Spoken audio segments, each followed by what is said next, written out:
Ito ang lesson nga giisgutan.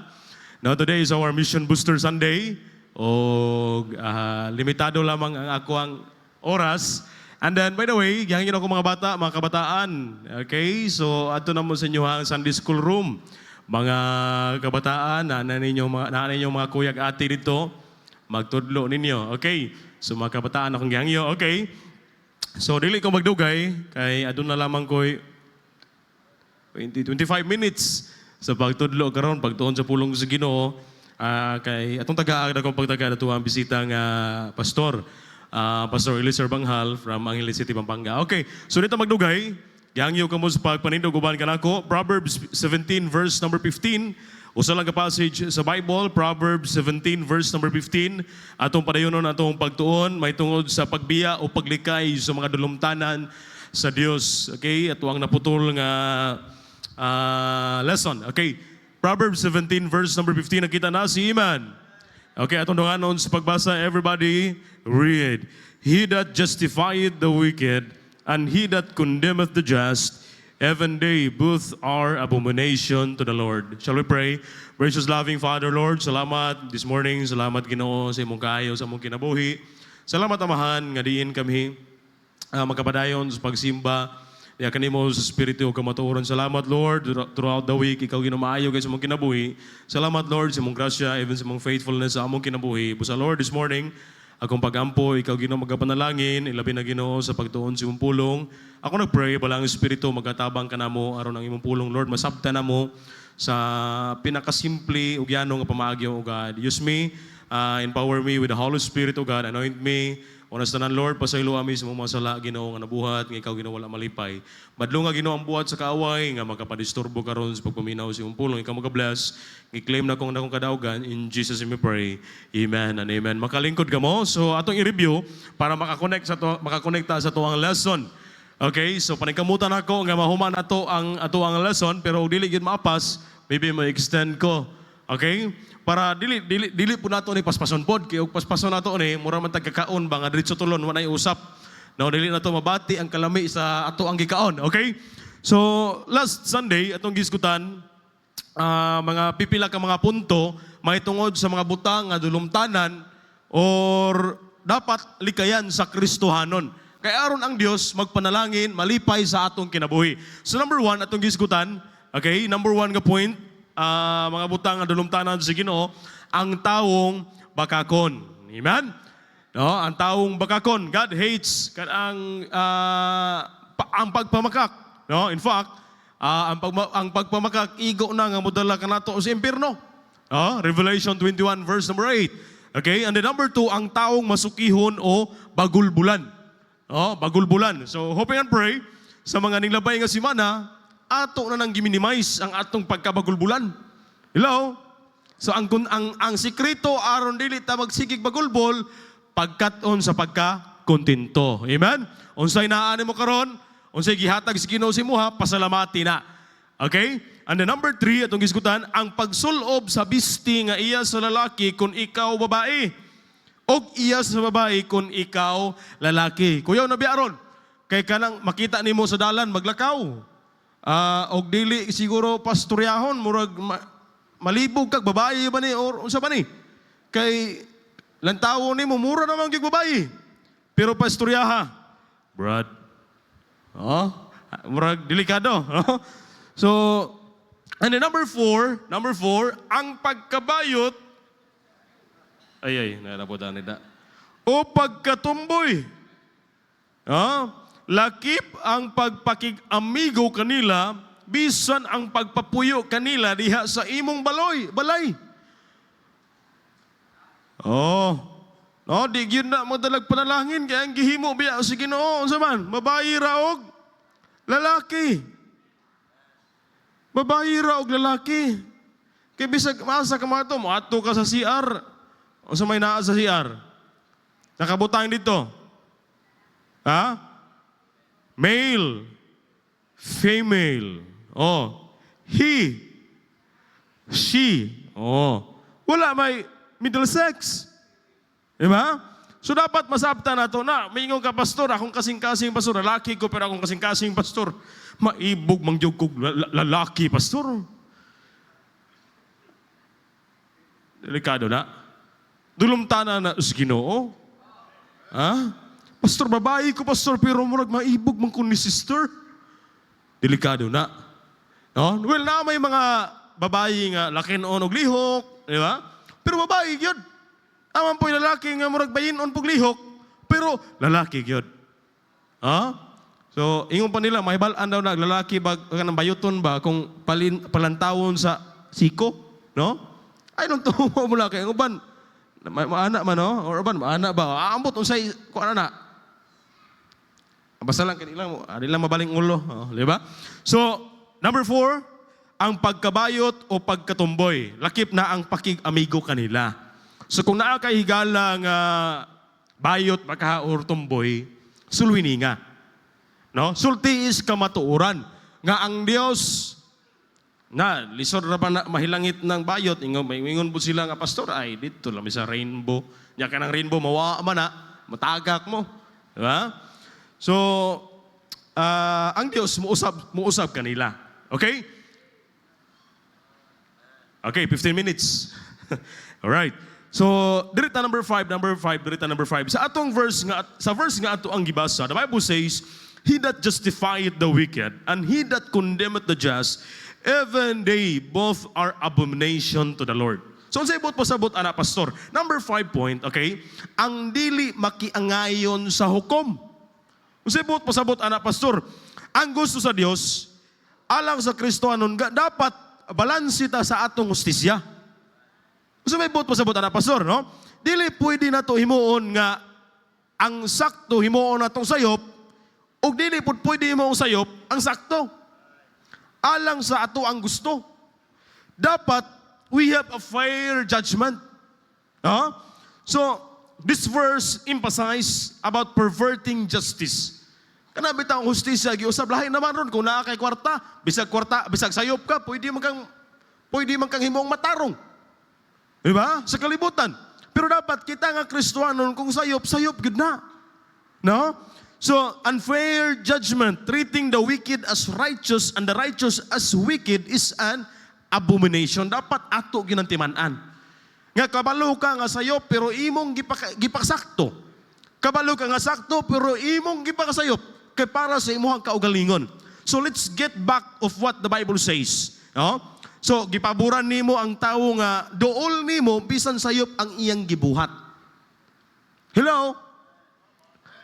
Kabalo ka nga sayop to iyang gibuhat. Pero imong tungod kay imo siyang higala. Wala imo na lang yung gitaggo ang kamatuoran. Okay? So, unsay gisulti sa Bible? Mabalik sa Bible. Okay. Proverbs chapter 12 verse number 2. A good man obtaineth favor of the Lord. Bisan pa og paminaw. Bisan pag ang sakto sa imong kaigsuunan, kabalo ka nga sayop ang iyang gibuhat, and then isa sakto iyang gibuhat pero imong gipakasayop, hinumdumi. Ang maayong tawo, ang maayo nga Kristohanon, okay? Nakabaton ka nagpaburo sa Ginoo. Nanay paburo sa Ginoo. Subot pasabot, ang matarong gayod, maoy mo, lutaw. Kamatuuran gyud gihapoy maoy mo lutaw. Dili nato na ikatago. But a man of wicked devices will he condemn. So na example, no, we know sa nahitabo ni Jesus Christ, sa nahitabo ni Kristo, plano na to sa Ginoo tanan. Okay? Pero makita na to ba, kung giunsa sa mga Jewish leaders, gidistort nila ang kamatuoran. Okay? So, na mga example diha Matthew 26 verse 59 to 66, Mark chapter 14, Luke 22, dili na to abrihan for the sake at one time, the Jewish leaders and false witnesses distorted the truth, manipulated the legal process, and condemned Jesus, the innocent one, to death. So dapat ang atong paghukom, wala gabasi sa unsa nimo kasuod ang tawo, apan dapat kung unsay insakto. Amen? Kung sala gyud na. Dili nato pwede taguan. Pastor, ako ra ba siyang higala, pastor? No. Because it is abomination to the Lord.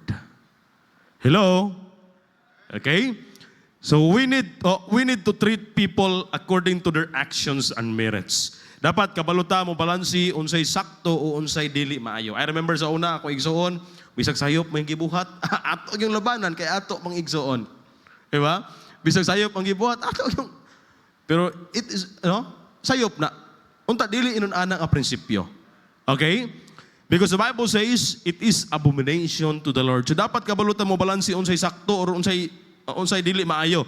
It is very wrong kung mo react dayon ta unsay atong nadungog. Hello? Nga wala ta kabalo sa sakto nga rason. Magrant na ta. Sulti rin ta. Bisag unsay na mo gawas tong bakba. Ya later on, di sayop di atong nahibalaan. Di unsa naman, di naraba nato mabakwi pa ang mga nasulti nato nga mga nakapasakit sa atong kaigsuonan sa isig Kristohanon. Okay? So, nadungog nimo nga wala ta kabalo sa rason, fairness in judgment is the highlight of this verse. Fairness in judgment. Okay? So number 5, ang dili makiangayon sa hukom. What is right is right. What is wrong is wrong. Bisa pag unsa kasuod nimo na. Okay? Kaya ang tinuod nga higala mo badlong gyud na, musulti gyud na. Okay? So number 6, okay, ito magdugay. Number 6, ang paghalad sa Dios ni anang may mga diferensya o unsa na? Ang paghalad sa Dios ni anang may mga diferensya o daot. Atong tawon ang Bible, ang tawon verse. Deuteronomy 17 verse number 1. Thou shalt not sacrifice unto the Lord thy God any bullock or sheep wherein is blemish or any evil favoredness, for that is an abomination unto the Lord thy God. In Malachi chapter 1 verses 6 to 8. A son honoreth his father, and a servant his master. If then I be a father, where is mine honor? And if I be a master, where is my fear? Saith the Lord of hosts unto you, O priests that despise my name. And ye say, wherein have we despised thy name? Diin man nako nahugawan. Okay, sa asa man nga area.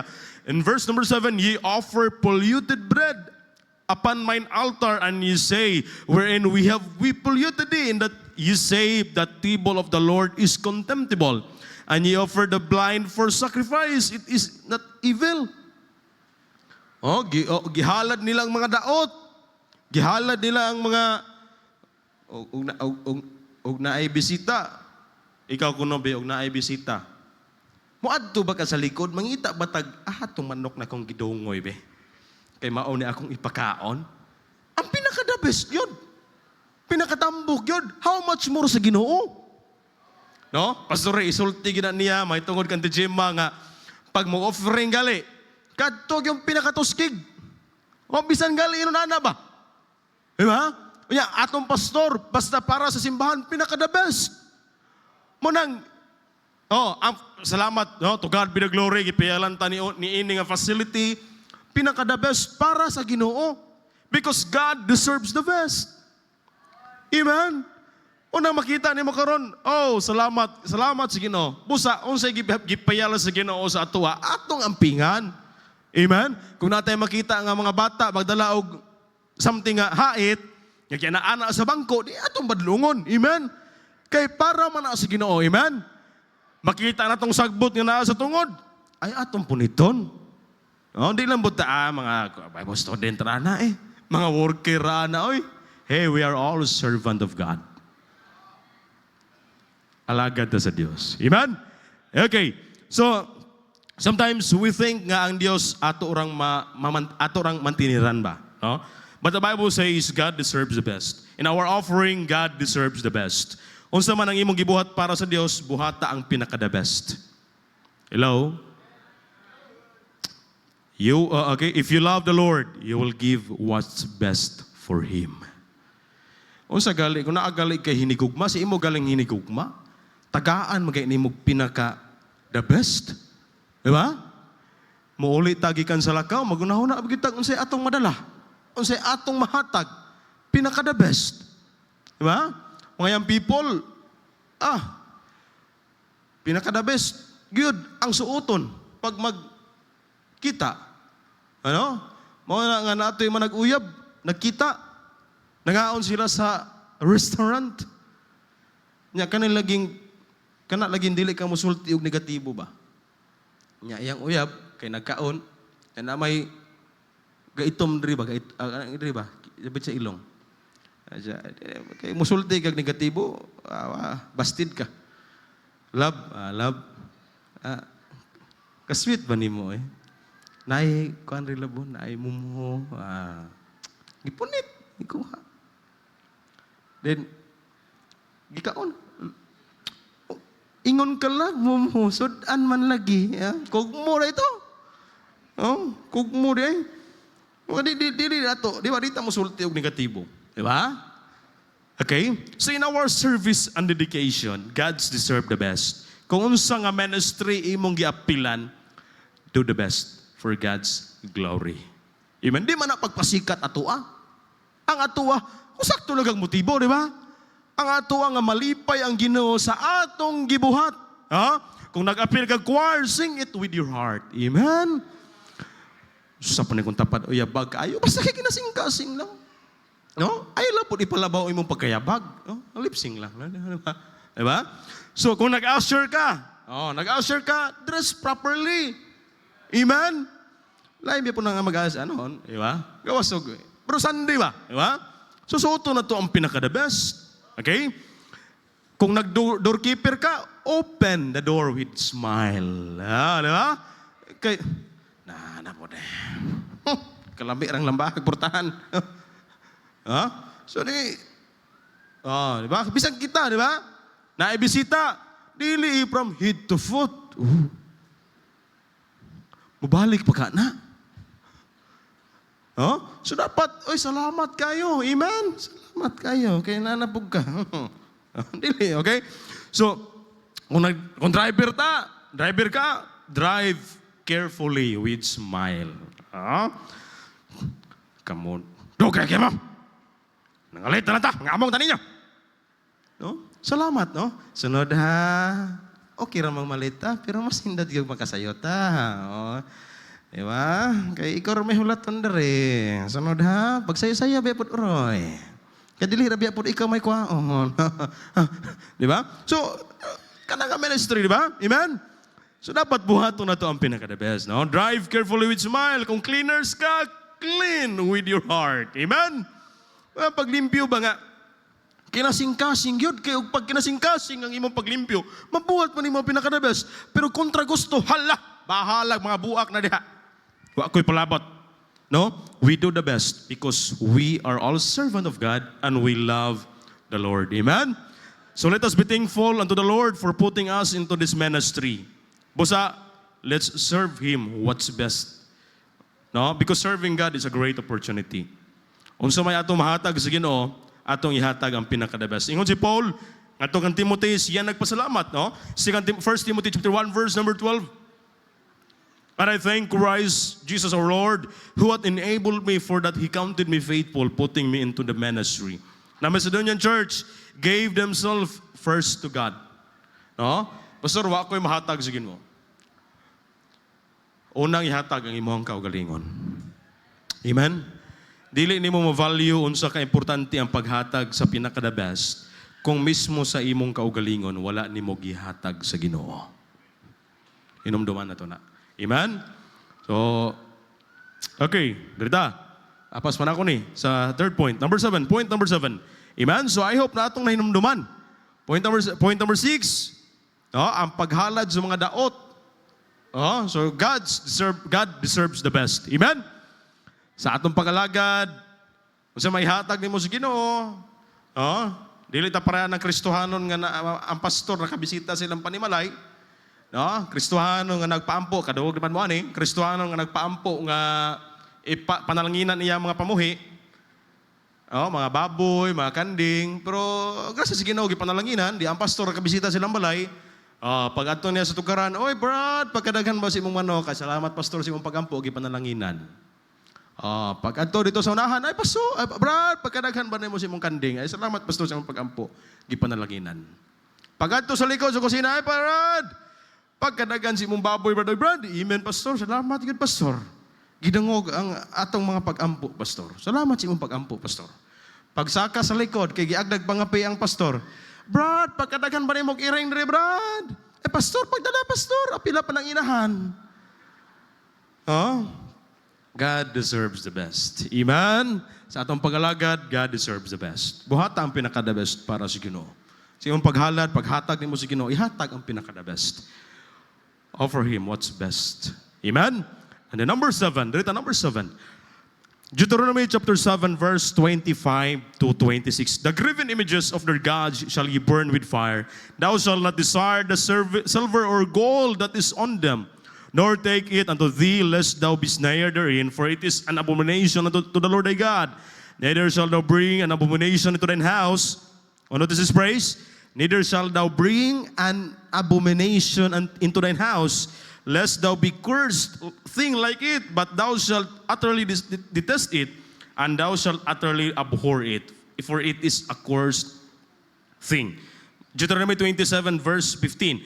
Cursed be that man that maketh any graven or molten image or abomination to the Lord, the work of the hands of the craftsman, and put it in a secret place, and all the people shall answer and say, Amen. So number 7, ang pagbaton, pagsimba, ingon man ang pag-apil sa mga pista, sa mga Diyos-Diyos.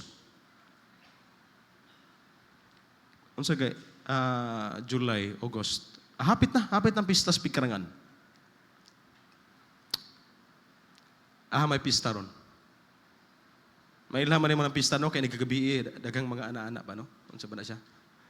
Di ba? May ang people sa una, alang taon, may kuwan ron na. May linti ron, atong sunod-sunod ron, atong atoon. No? Usahay na apatan ang listahan sa pista. No? Ang pagbaton og Diyos-Diyos. Paminaw, hinungdan nga ang Diyos mutunglo sa atong panimalay. Abomination man na sa Ginoo. Kung kining butanga gialigot-gutan sa Ginoo. So worshiping idols, paminaw, una magkita bisita karon, worshiping idols violates the first commandment. Thou shalt have no other gods before me. In Jeremiah chapter 10, verses 1 to 6. Okay? Hear ye the word of the Lord. Speak unto you, O house of Israel. Thus saith the Lord, learn not the way of the heathen, and be not dismayed at the signs of heaven, for the heathen are dismayed at them, for the customs of the people are vain. Customary ba? Nila. Kawang, no? Sa una kita mo, gasto kita. Di ba? O sakripisyo kita. O sa buhaton, basta kay, pista na ron, andaman to ni, ato ni utangan. Mangutang kita. Diba kay pista ko, di ba? No? Magkapagkauntas na ba na itong nailhe?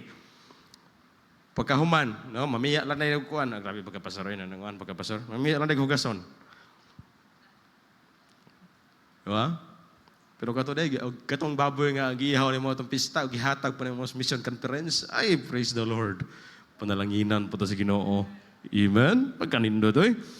No? So, this time, no, the people of Judah had adopted various vain customs, including idolatry, no, worshiping false gods like Baal and Asherah, offering sacrifices and engaging in fertility rituals, no, child sacrifice, no, ang mga bata ilang isakripisyo ni Molech, no, pagan deity, astrological worship, observing and worshiping celestial bodies like the sun, moon, and stars, pagan rituals, participating in rituals and practices associated with false gods, okay? Such as sacred prostitution and divination. So kaya mo lang taon, paminaw,